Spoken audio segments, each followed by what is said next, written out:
Hello मेरे प्यारे भाइयों बहनों, कैसे हो आप सभी लोग। उम्मीद है सभी एकदम बढ़िया होंगे। स्वागत है आपका फिर से हमारे आज के इस नए लेक्चर में।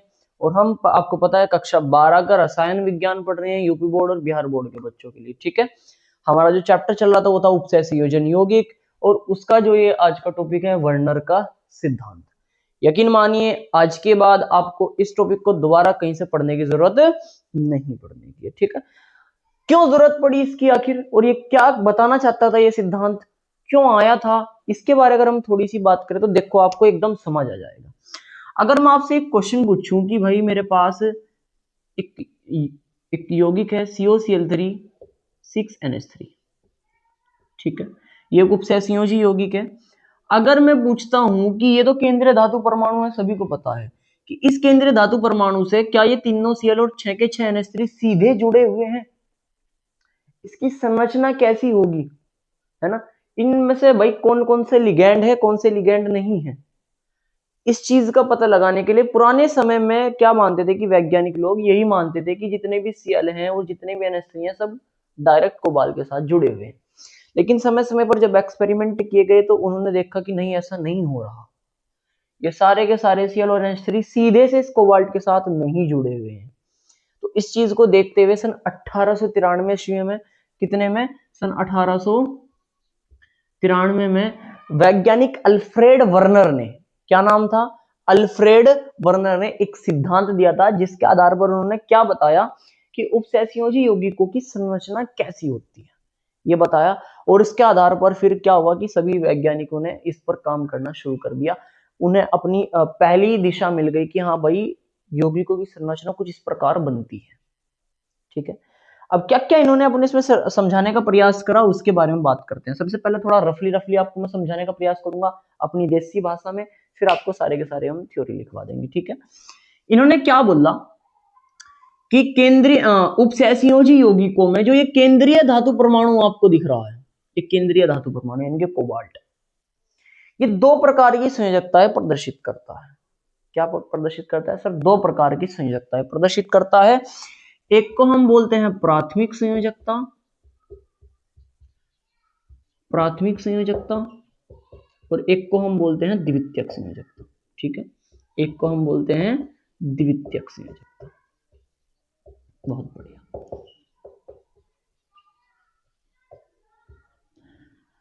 उम्मीद है अभी आपको पता चल गया होगा कि आखिर ये सिद्धांत क्यों दिया गया था।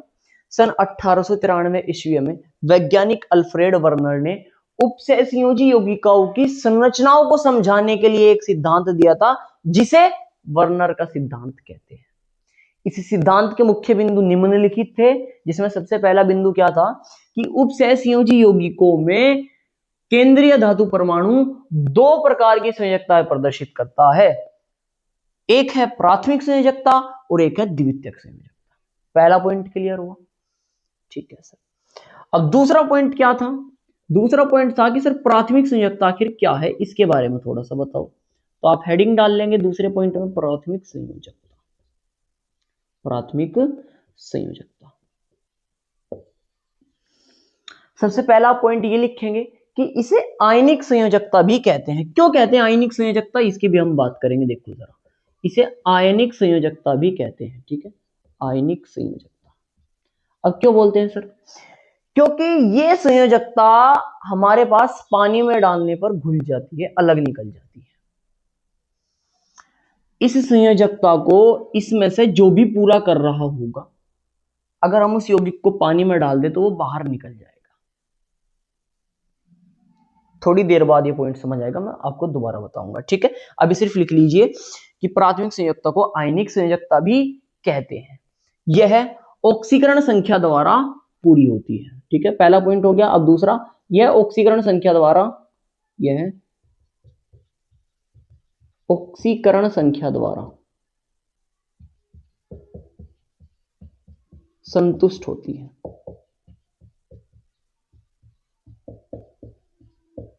ठीक है, उम्मीद है दिख रहा होगा सब। तो जो यह प्राथमिक संयोजकता है यह ऑक्सीकरण संख्या द्वारा संतुष्ट होती है। अब ऐसे बच्चे तो डेफिनेटली नहीं होंगे कि जिन्होंने ऑक्सीकरण संख्या निकालना ना सीखा हो, है ना, क्योंकि वो उससे पुराना ही टॉपिक है। स्टार्टिंग में आपको ऑक्सीकरण संख्या निकालना ही सिखाया जाता है। बहुत बढ़िया। तीसरा पॉइंट क्या था सर?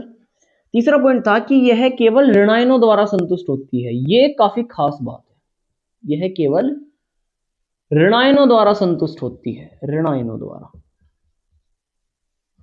यह केवल ऋणायनों द्वारा संतुष्ट होती है। ऋणायनों द्वारा से मतलब अगर वापस इस यौगिक में आए हम, तो ये तो उदासीन है ना, NH3 पर तो कोई आवेश नहीं होता, ये तो उदासीन है।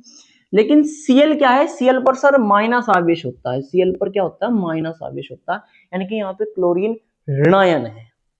और अगर इस यौगिक में क्लोरीन ऋणायन है तो मतलब इसमें, इस पूरे में जो ये आपके सामने यौगिक लिखा हुआ है, प्राथमिक संयोजकता कौन प्रदर्शित कर रहा है? सर Cl प्रदर्शित कर रहा है। क्यों Cl प्रदर्शित कर रहा है? क्योंकि जो प्राथमिक संयोजकता होती है वो केवल ऋणायनों के द्वारा संतुष्ट होती है, उदासीनों के द्वारा संतुष्ट नहीं होती, जो उदासीन परमाणु होते हैं। इतना सा बात आपको हल्की हल्की समझ आई? बहुत बढ़िया।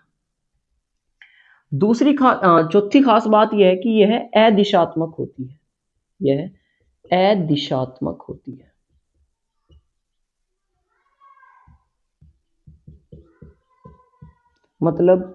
मतलब यह है कि किसी भी दिशा में लगे होते हैं, इनकी कोई एक फिक्स जियोमेट्री नहीं है, एक फिक्स ज्यामिति नहीं है, इनका एक फिक्स स्थान नहीं है कि इन्हें यौगिक में कहां लगना है, ये कहीं पर भी लग जाते हैं।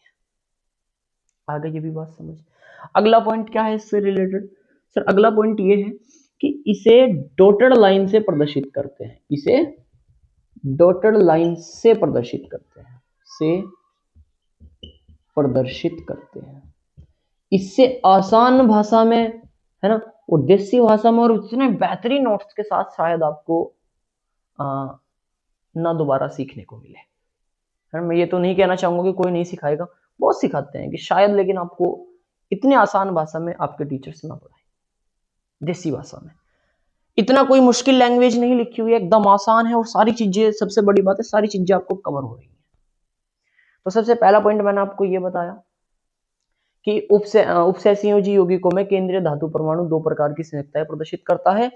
एक है प्राथमिक संयोजकता, एक है द्वितीयक संयोजकता। इसके बाद पॉइंट नंबर 2 डालना कि सर प्राथमिक संयोजकता क्या है। तो प्राथमिक संयोजकता को आयनिक संयोजकता भी बोलते हैं। क्यों बोलते हैं मैं आगे बताऊंगा कि जब हम इस यौगिक को पानी में डाल लेंगे ना, तो जो आयनिक संयोजकता होती है वो पानी में घुलकर अलग निकल जाती है। कैसे निकलती है वो भी बताऊंगा, टेंशन मत लो। दूसरा बोला गया कि यह ऑक्सीकरण संख्या द्वारा संतुष्ट होती है, केवल ऑक्सीकरण संख्या द्वारा संतुष्ट होती है। कैसे होती है वो भी हम बताएंगे, टेंशन मत लो, ठीक है।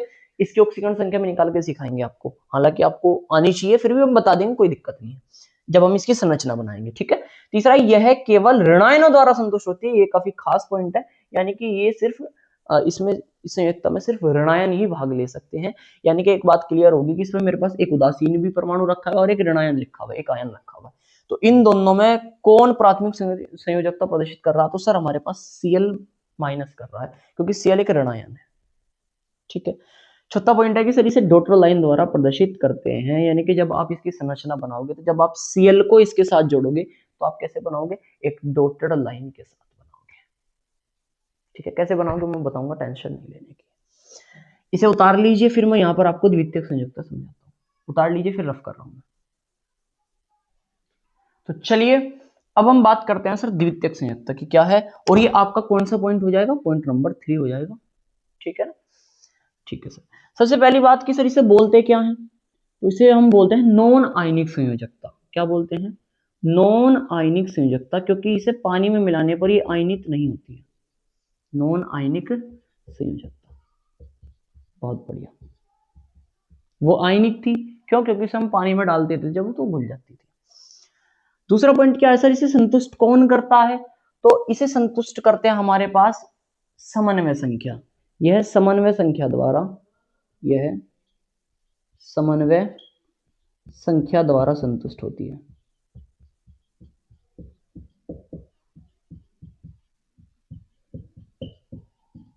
राइटिंग मेरी थोड़ी ऐसी है, मैं बोल रहा हूं तो सुनते रहना भाई। समन्वय संख्या द्वारा संतुष्ट होती है कौन? ये वाली संयोजकता। और पहले वाली किससे हो रही थी? सर ऑक्सीकरण संख्या से हो रही थी, ठीक है, बहुत बढ़िया। तीसरा, यह ऋणायनों व उदासीन परमाणुओं, ऋणायनों व उदासीन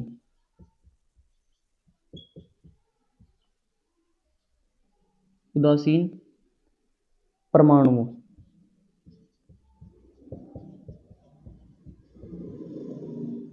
द्वारा संतुष्ट होती है, द्वारा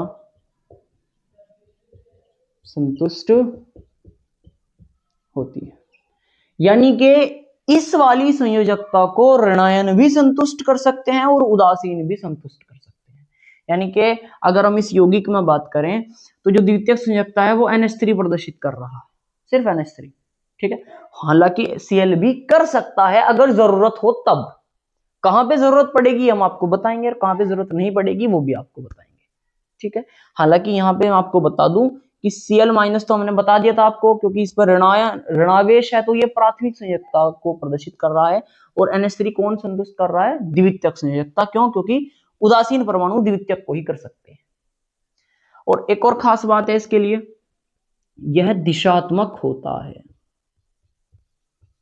यह दिशात्मक होती है। दिशात्मक से मतलब क्या है कि यह एक फिक्स ज्यामिति में लगी रहती है ना, एक फिक्स ज्यामिति में लगी रहती है, यह एक निश्चित ज्यामिति में लगी रहती है, यह एक निश्चित ज्यामिति में लगी रहती है।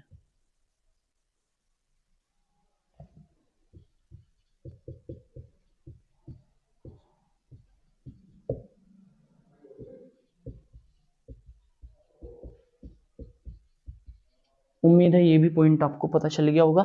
दिशात्मक है मतलब एक फिक्स डायरेक्शन में है, यानी कि कहीं भी इधर उधर लगी हुई है नहीं, फिक्स है भाई, एक निश्चित दिशा में, एक निश्चित ज्यामिति में लगी रहती है, फिक्स है इसकी ज्यामिति। एक और खास बात, अगर ये आपको नीचे दिख रहा हो, नहीं दिख रहा तो मैं इधर लिख देता हूं भाई, पता नहीं दिख रहा होगा नहीं, इसे सीधी रेखा से प्रदर्शित करते हैं, से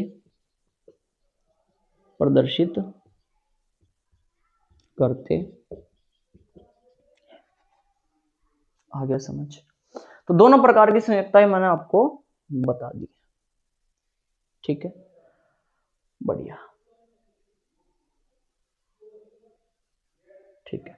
अब मैं आपको इसकी संरचना बनाकर दिखाता हूं, इन सारे पॉइंट्स का यूज कर करके आखिर जो हमने पढ़ा है उसका यूज कैसे करना है, ठीक है। फटाफट इसे उतार लीजिए, फिर आपको उसकी संरचना बनाकर दिखाता हूं। तो अब बात करते हैं कि जो ये यौगिक है इसकी हम संरचना कैसे बना सकते हैं, जो जो पॉइंट्स हमने पढ़े उसके आधार पर, ठीक है। अब ये यौगिक आपको दिख रहा होगा। अब इसे अगर मैं थोड़ा सा ध्यान से इधर लिख लेता हूँ, इसे उठाकर इधर लिख लेता हूँ कि भाई मेरे पास CO है, ठीक है, 3 Cl है और 6 NH3 है। कितने हैं? 6 NH3 है, ठीक है। ये संरचना हमारे पास है, बढ़िया। अब अभी तक मैंने जितनी थ्योरी पढ़ी है उसमें मैंने बताया था कि उपसहसंयोजन यौगिकों की सिर्फ 2 प्रकार की संयुक्त होती है, एक प्राथमिक और एक द्वितीयक। अब प्राथमिक कौन सी थी? कि सर प्राथमिक वो थी जो हमारे पास आयनों द्वारा संतुष्ट होती है, जो जिसे हम आयनिक संयोजकता भी बोलते हैं, है ना, क्योंकि उसे पानी में डालने पर वो आयनित हो जाती है। कैसे? अब देखो जरा, इसमें ऋणायन कौन है? सर इसमें ऋणायन Cl है, तो मतलब जो Cl हो गया ये तो प्राथमिक संयोजकता को प्रदर्शित कर रहा, और NH3 को हमारे पास क्या है? एक उदासीन परमाणु है, तो ये किसको प्रदर्शित कर रहा होगा? सर ये द्वितीयक संयोजकता को प्रदर्शित कर रहा होगा, और समन्वय संख्या को ये प्रदर्शित करता है, और यौगिक की समन्वय संख्या बेटा 6 होती है। यौगिक में जो धातु होती है ना, धातु, उसकी जो समन्वय संख्या है, समन्वय संख्या है वो कितनी होती है? 6। ये पॉइंट आप याद रख लीजिए, 6 होती है समन्वय संख्या, ठीक है। अभी समन्वय संख्या क्या है, हम आपको पहले वाले लेक्चर में बता चुके हैं कि ये डिपेंड करती है कि धातु की दंतुकता पर, कितने दंतुकता है धातु की, सॉरी उसकी लिगेंड की। जैसे NH3 पर सिर्फ एक लोन पेयर है तो ये एक दंतुकता का लिगेंड है, और टोटल कितने हैं? 6, तो 6 दंतुकता हो गई। 6 दंतुकता मतलब 6 समन्वय संख्या हो गई, और किसी केंद्रीय धातु परमाणु की 6 से ज्यादा समन्वय संख्या नहीं हो सकती। उसे इसे उपसहसंयोजन संख्या भी बोलते हैं, इसे उपसहसंयोजन संख्या भी बोलते हैं, ठीक है। तो यानी कि एक बात पता चल गई सर, CO के साथ सिर्फ NH3 जुड़ा हुआ है, तो आप बीच में रख दोगे CO को, और इसके पास डायरेक्ट NH3 जुड़े हुए हैं, और द्वितीयक संयोजकता को प्रदर्शित कर रहा। सबसे पहले आप द्वितीयक संयोजकता को पूरी करोगे, क्यों? क्योंकि वही एक फिक्स ज्यामिति बनाती है, शेप वही देती है, ठीक है ना। ये वाले तो कहीं भी लगा दोगे आप, Cl3 को कहीं भी लगा दोगे, इनकी दिशा फिक्स नहीं है, लेकिन NH3 की दिशा फिक्स है। तो इसे आप एक फिक्स डायरेक्शन में ही लगाओगे और एक सतत रेखा से आप इसे प्रदर्शित करोगे। किससे? एक सतत रेखा से आप इसे प्रदर्शित करोगे, कुछ ऐसे। अगर 6 जुड़े हुए हैं तो आप कुछ ऐसे जोड़ोगे और जहां जहां पे 6 डंडे हैं वहां पर आप NH3 रख दोगे। NH3 NH3 NH3 NH3 NH3 और ये NH3 हो गया। द्वितीयक संयोजकता को हमने इस पूरे यौगिक में प्रदर्शित कर दिया है एक सतत रेखा से। ठीक है बात? जी सर। अब जो हमें बात करनी है वो किसकी करनी है सर? Cl की, कि Cl को कहां पर लगाएं। अब Cl एक आयनिक संयोजकता को प्रदर्शित कर रहा है, क्यों? क्योंकि ये बाहर जाएगा भाई, सारी की सारी समन्वय संख्या NH3 ने पूरी कर दी थी और इसे डॉटेड लाइन से प्रदर्शित करते हैं और कहीं भी लगा सकते हैं। सबसे बड़ी बात, कहीं पर भी आप लगा दो, जहां जहां पर आपको जगह दिख रही हो। जैसे मैंने दो तो यहाँ सामने लगा दिया और एक नीचे लगा दिया, ये लीजिए। तो ये हो गई इसकी संरचना। NH3 की दिशा फिक्स है, NH3 इन्हीं कॉर्नर पर लगेंगे, लेकिन आप Cl को मैंने यहाँ पे रख कर यहाँ पे रख दिया, या मैं इस Cl को उठाकर यहाँ भी रख सकता था, यहाँ पर भी रख सकता था, यहाँ पर भी रख सकता था, कोई दिक्कत नहीं है Cl को लेकर, क्योंकि ये द्वितीयक संयोजकता प्राथमिक संयोजकता को संतुष्ट कर रहा है। और प्राथमिक संयोजकता अदिशात्मक होती है, यानी कि कहीं पर भी लग सकती है। अब वो पॉइंट समझ आ गया होगा आपको, कहीं पर भी लग सकती है।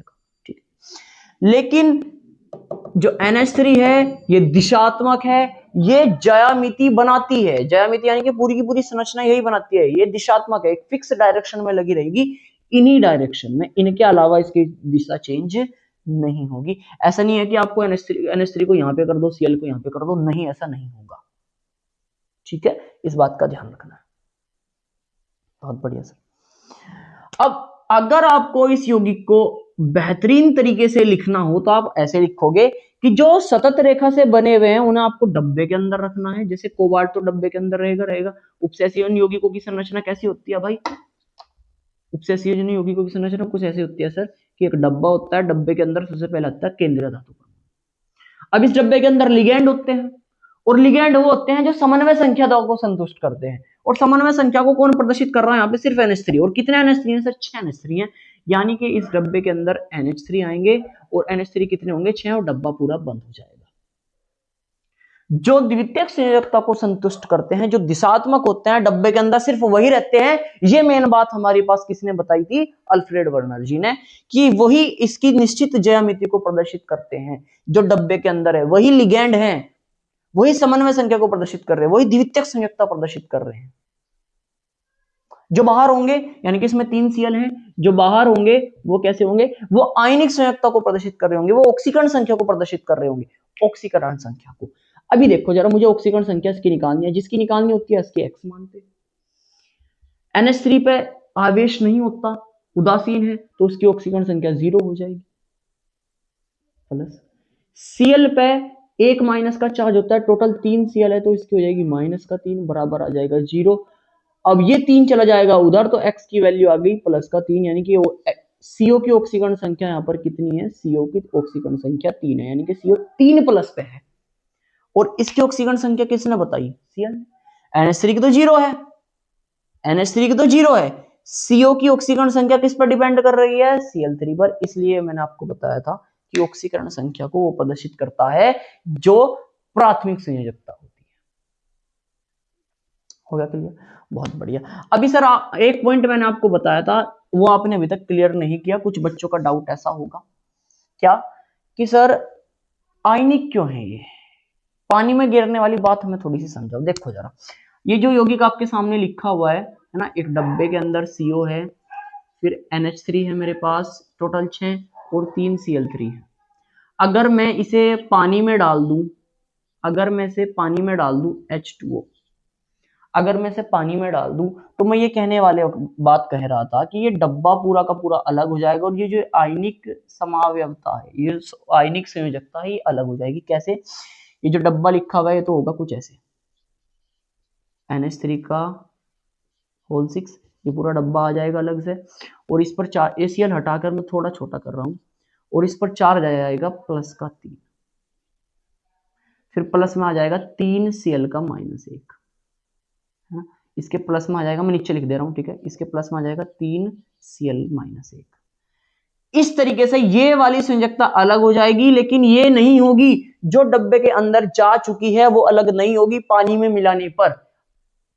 मिलाने पर वो आयनित नहीं होगी। देख लो डब्बे के अंदर ही है, कोबाल्ट धातु से जुड़ा हुआ है, इसलिए मैंने इसे नॉन आयनिक बताया था। किसे? द्वितीयक संयोजकता को। द्वितीयक संयोजकता को एक सतत रेखा से प्रदर्शित करते हैं, समन्वय संख्या द्वारा पूर्ण होती है, उदासीन होती है और नॉन आयनिक होती है। पानी में डालने पर इसका आयनन नहीं होता।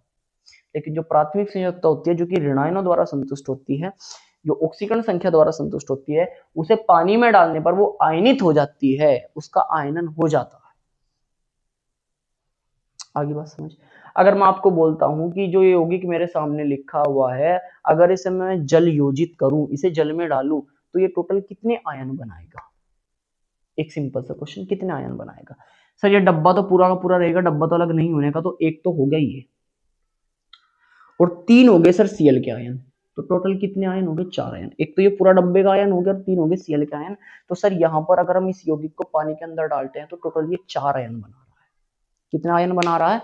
4 आयन बना रहा है। और यहां पर आपने फुल डिटेल में, जितनी डिटेल में वर्नर का सिद्धांत हो सकता था, आपने खत्म कर लिया। मजा आया आपको पढ़कर? आया समझ? अगर समझ आया हो तो हमें आपके सपोर्ट की बहुत ज्यादा जरूरत है। प्लीज वीडियो को लाइक कर चैनल को सब्सक्राइब जरूर कर ले, और सबसे बड़ी बात कि अपने दोस्तों के साथ शेयर जरूर करें, ठीक है? आपका एक शेयर, लाइक और सब्सक्राइब हमें बहुत ज्यादा मोटिवेशन देगा, और इन फ्यूचर हम इसी तरीके से प्रॉपर वे में आपको बेहतरीन वे में समझाते रहेंगे। हर टॉपिक को रटवाएंगे नहीं, लिखवाएंगे नहीं, समझवाएंगे। सबसे बड़ी बात है समझाना, ताकि आपको एग्जाम टाइम पे सिर्फ एक बार रिवाइज करना पड़े, आपको सिर्फ मेमोरी में लेके आना पड़े और आप फटाफट से छाप दो। समझे हो? ठीक है, तो इतना ही कहना है आपका। मिलेंगे नेक्स्ट लेक्चर में, तब तक के लिए ओके बाय। पढ़ते रहिए, स्वस्थ रहिए।